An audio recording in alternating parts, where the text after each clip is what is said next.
So ayun, what's up mga boards? May pumasok sa atin papuntang Las Piñas. So ang layo ng pickup. Tawagan natin siya. Tanong natin kung willing to wait siyang mag-antay. Hello po, sir. Good morning, sir. Good afternoon, sir. Sir, Yes po. tanong ko lang po, sir. Joyride po ito. Tanong ko lang po, sir. Willing to wait po ba kayo? Kasi nandito ako sa Arca South. 4.8 kilometers po ang layo natin. Ha? Opo. Okay, sige po. Answer ko na lang, sir. Ay, ikakancel nyo na lang po. Sige po, sir. Salamat po.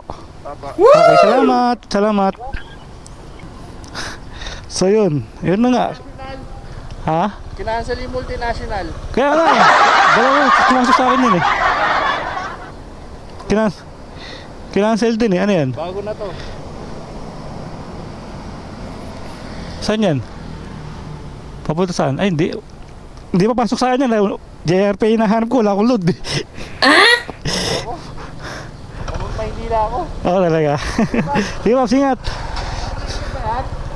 Oh, shoutout sa'yo. Ano pangalan mo? Michael. Michael, oh. Shoutout. Oh, press tayo naka-AGV. Oh. Salamat. Shoutout sa'yo. Kinancel na nga ni sir. So, ng downside ng auto accept natin. So, kailangan mong tawagan siya.